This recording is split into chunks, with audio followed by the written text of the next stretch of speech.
did the sailing background and the sailing experience kind of factor into the trawler and the tug? Oh Yeah, I think it did. Yeah. You know, at 6 knots, we're burning a gallon an hour on this boat. I think our 386 Sabre was probably burning pretty close to a gallon an hour at 6 knots. The difference was it was sort of going flat out at that speed, and we're just putting along at that speed on this. But the living aboard and the experience is very different than sailing. You know, this is wide open with windows everywhere. You can see it's much more comfortable. It's climate controlled. It's like carting your own little condo wherever you want to go, as long as it's on the water. And it's just a delightful platform to live on for extended periods and to travel for extended periods. You're in your own bed every night. You've got all your own food with you. If it's raining, it doesn't matter. If it's cold, it doesn't matter. If it's too hot, it doesn't matter. We've got heat, air conditioning, we're dry. We can get outside when we want, when it's lovely. You can be sitting up there in your jammies with a cup of coffee and cruising along. You can go all day long without. And that's when you notice that all the sailors next to you are not happy. They're sitting in the cockpit with foul weather gear kind of glaring at you. So it just makes a really nice little platform to live aboard and travel aboard.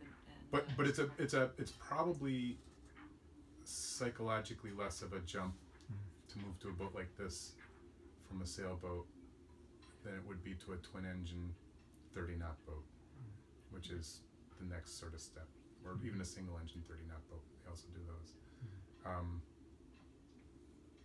This was just a little bit closer to home, if you will. No, it's been a great switch, and She came around. We're all getting older, and it's much easier on a sailboat. It is much easier. It's much easier on every No level. sails to pull up and down and put away, and everything you the do spaces is are easier. Everything.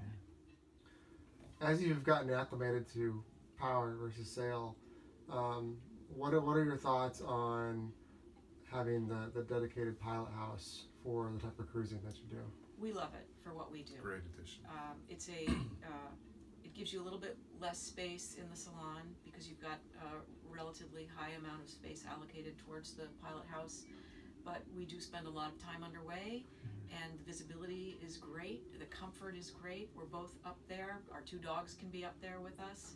You can see. You can see. You've got a little front, higher. Back. It's for us. It's a really good use of space, and we're glad that we do have a dedicated pilot And house. it's comfortable in and of itself. If she wants to read a book here and I want to do something else up there, it's just enough separation that you can be close but a little separate. That's kind of nice on that level too. And if the weather is not nice enough to be outside on the flybridge for a cocktail in the evening, it's a great place to sit and have a cocktail. It's higher up, look around. It's really a nice, comfy spot. You can't believe, if you've been on a sailboat your whole life, how much fun it is to get up there and look around. It's just a blast. You know, you're sitting, even in a place like Cuttyhunk, I used to sit in the cockpit, and when the tide was up, you could see boats coming in across the land. Now I can just sit up there and see them from a distance. It's great. Or other boats or what's going on around you. We all do that. Spying on the We boat love next our door. flybridge. We wouldn't have a boat without it. Some people don't want to have one. They don't want to climb up and down, but for us it's a really great addition for just hanging out when you're in port or on a mooring, or for traveling underway on nice days. It's great. And I know weather dependent, of course, but what do you think the percentage is between the time spent driving from the flybridge versus Most of it from the pilot house. pilot house? It has to be a quiet, comfortable, nice day to want to be up there. Movement of the boat, you get the pendulum effect going on, and ours is not an enclosed pilot house. We wouldn't, our flybridge, I'm sorry. I don't think I'd want it. I'd like to be out in the open when it's nice and it's a perfect day. It's a lovely place to be. But if it's less than perfect, this is really nice too. It just gives you an alternative. And some days, she'll go up and I'll be down, and we'll do that. It's another American tug owner. On a more general level, I would say we love our boat. It does almost everything we want it to do for the kind of boat life we want to have and that we're living.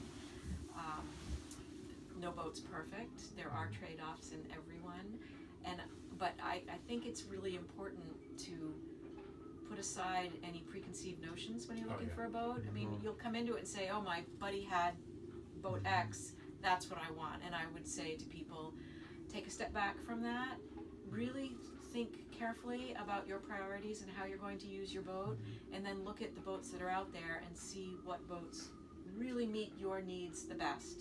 That's great. And it might not be the boat that you originally thought that you wanted.